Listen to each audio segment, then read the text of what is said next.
Welcome to Voices Near and Far. I'm Eileen McCluskey. In our mainstream culture, military forces often held up as the only practical way to overcome dangerous foes. The idea of nonviolent resistance is, on the other hand, often viewed as a pipe dream, a nice idea but not very useful. But today's esteemed guest sheds light on how nonviolent action across the world, led by women no less, proves that nonviolent resistance is highly effective at ending conflict. My guest is longtime Watertown resident Paula Rayman, professor of sociology at the University of Massachusetts and an internationally recognized expert on peace and conflict studies. She is director of the Middle East Center for Peace, Development, and Culture at UMass. As a senior Fulbright Award recipient, Professor Rayman traveled to Israel and produced the study Beyond Coexistence, Israeli, Arab, and Jewish Relations. She is also the recipient of the 2012 Martin Luther King Jr. Humanitarian Service Award. Professor Rayman founded and directed the Radcliffe Public Policy Institute of Harvard University and is now chair of the Peace and Conflict Studies program at the University of Massachusetts Lowell, where she teaches graduate courses on nonviolent social action. I am so delighted to have you with me in the studio today, Paula. Thank you for coming. Well, thank you so much for inviting me, and it's a pleasure. And I just learned that you're a grandmother. One of the most important roles any human being can have, for sure. Uh-huh. That's great. When was your grandchild born? I have two of them. They're exactly a year apart. One is 19 months and one is 7 months. So They're my biggest fan club. Congratulations. Thank you. That's really exciting. Thank you. If I'm lucky, I'll be a grandmother one day myself. May it happen. Thank you. So I'd like to start in our discussion today by getting a sense of examples from wherever you choose in your knowledge of many places around the world where women have led nonviolent resistance campaigns. What were the circumstances and how did it come out? Well, I think that many people in our community in Watertown are probably familiar with some of the recent events that have been going on, especially in the Middle East, in Tunisia, in Egypt, in the streets of Syria, in Palestine and Israel. But one of the things people might not remember is that this is something not new for women to be in the leadership in nonviolent struggles. And just two examples. One is the Greek women did a strike against the war. It was part of a play that has lasted throughout the centuries, Lysistrata, where they refused to be typical wives to their husbands unless the guys put down the weapons. And it turned out to be a really powerful incentive for stopping wars thousands of years ago. Thousands of years ago. And more recently, within our own country, we had people like Sojourner Truth, who helped lead the abolition movement, Harriet Tubman, who was a leader in the Free the Slaves movement, both of whom were very, very strong participants as well as leaders in nonviolent movements for social change. It's amazing. You know, we do tend to forget about the women leaders, I think. They're not highlighted enough. Yes, it's true. And we also had many women that were very active right here in Massachusetts. One of the most famous incidents that we have is the Bread and Roses campaign against terrible working conditions in first industrial mills up in Lawrence and Lowell. And the famous song Bread and Roses celebrates the fact that it was the women in the mills who led that nonviolent revolution, went on strike against the 12-hour day, went on strike against child labor, and that was right here in our own backyard in Massachusetts. Yeah, that's fantastic. And that was when, back in the at the beginning of the Industrial Revolution? Bread and Roses is going to be celebrating its 100th anniversary this year. So it was 1912. And there are going to be a lot of celebrations that people in Watertown are going to want to know about to commemorate a victory for workers' rights that women led nonviolently 100 years ago. Fantastic. So let's hear some examples of how women what are they actually doing in these nonviolent resistance movements? You know, how are they leading? And what are the tactics they're using? Well, I think that many people have a question about why many women have chosen nonviolent tactics. One simple reason is that women have been the basic caregivers in our society. Women do 90% of the caregiving, both unpaid and paid labor for children, for the elderly, for their spouses, and in most societies across the world, if not all of them. It's a universal fact. Yeah. And because of that attachment, when violence happens, and all wars bring civilian casualties as well as combatant fatalities, women have taken up nonviolence as their way of having a weapon against violence, a way to protect those that they love, and also because I think that people often have looked to women to have a different sort of power. We call it power with rather than power over.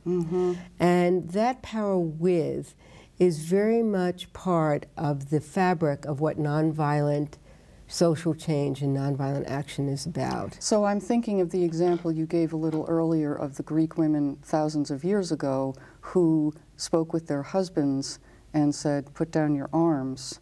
And that's a power with example because they couldn't force anything. That's right. How about a more recent example? Well, that's a very interesting question that you bring up. When we look at what's going on in the Middle East very recently, just an example, in Egypt recently, there were some riots against nonviolent protesters. The people that had been in Tahrir Square, men and women both, were primarily nonviolent, in other words, not taking up arms. Women were very much part of that, whether they were religious or secular, young or old.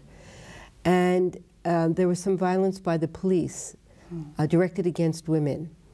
And within hours of one woman's experience that was went viral through the social media that we have today. Is she the one who burst into a media event?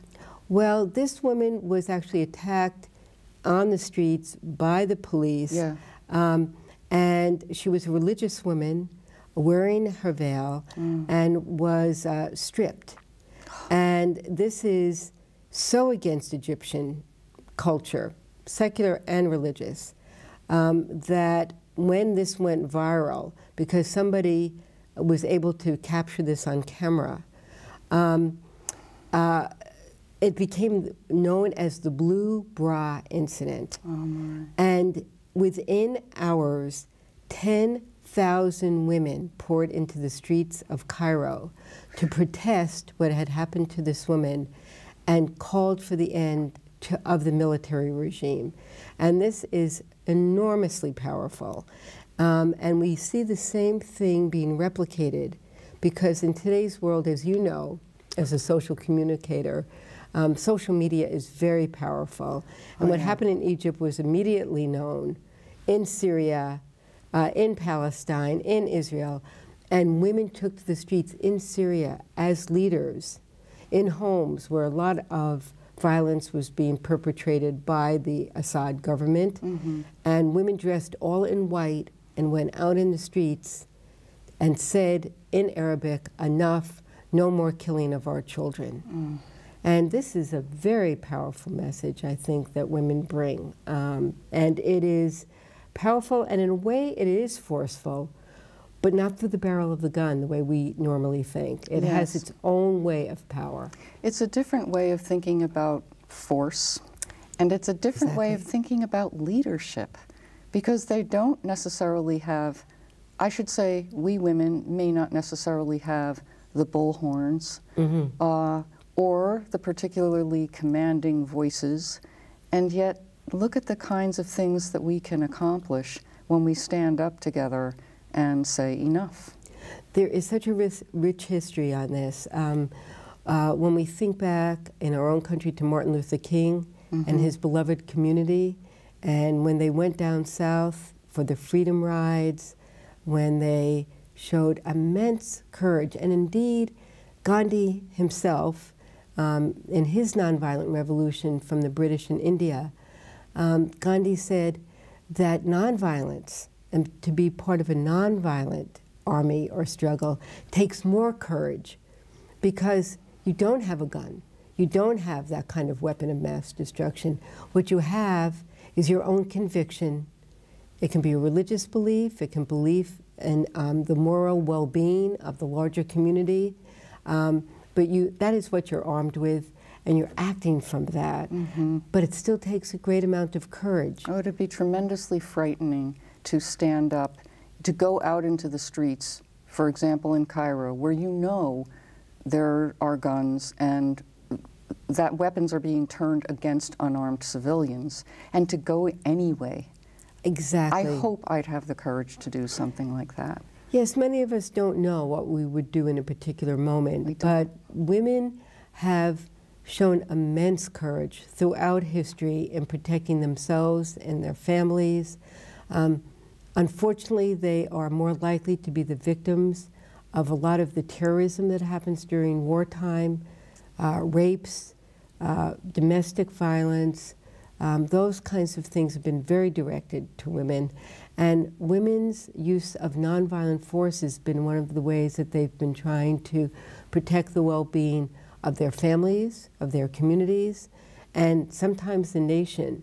A famous example, of course, is the example in Liberia, where the leader of that revolution recently won the Nobel Prize for Peace, Lema Gome. Right. And she was at your summit last year, right? That's correct. Tell us a little bit about the International Women's Summit that you organized last year at UMass Lowell. Well, we decided last year at UMass that it would be a wonderful opportunity for us, as well as the women, to bring together women from around the world who had been leaders in their own countries where there were troubles. So we had women from Northern Ireland who had been in the streets in Belfast, women from Colombia who were standing up to the drug lords in Cartagena. We had women from Egypt. This was right after things had started in Tahrir Square. Amazing. We had Palestinian women who were on one side of the fence and Israeli Jewish women who were on the other side of the fence, who had all lost children to war and who had come together to say enough. They're part of a parent circle there. And we all came together. And there were a number of women from Africa, from South Africa, who had stood with Nelson Mandela, a woman who had been in jail for 20 years, was part of our International Women's Summit. And then Lema Gome and her colleague Janet Jackson, who's now a student of ours in the Peace and Conflict Studies program. Wonderful. And of course, we didn't know at that time that Lema was going to be awarded the Nobel Prize. Tell us a little bit about what Lema did and how it went. Well, a group of women got together across a boundary line that had existed for a long time in Liberia, a boundary between Muslim and Christians. And the women decided that after 4 years of tyranny under the dictatorship of Charles Taylor, that they had had enough. Charles Taylor was doing atrocious acts of violence. He was plying children as young as 8 years old with drugs and alcohol to fight in what was called the Children's Army. And women were so fearful of their sons and their daughters being taken away. They'd come in the night. They came in the night, and these women finally realized that by joining together, they could create a force for action. They did dress in white, just as I mentioned, the women in Syria later took up that. And they stood by the side of the road for days and weeks and months with signs that simply read, "I am here for peace."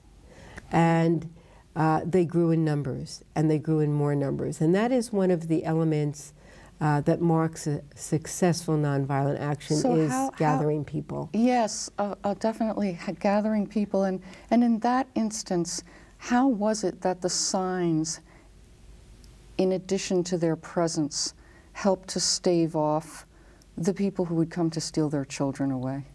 Well, I think that first of all, it was done in a silent way.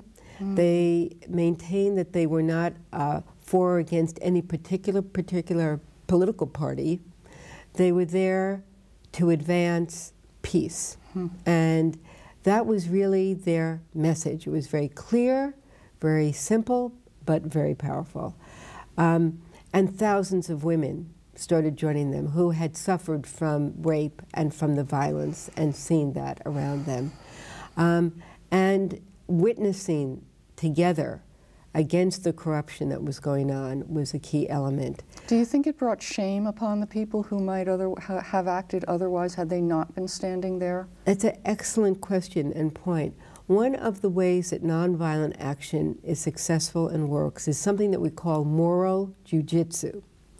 And what we mean by that is that it calls upon people who might normally be silent and not act to kind of flip over, like physical jujitsu, but to morally be called by seeing the courage and the bravery of people that aren't using arms and typical warfare, but are using the power of their conscience to act.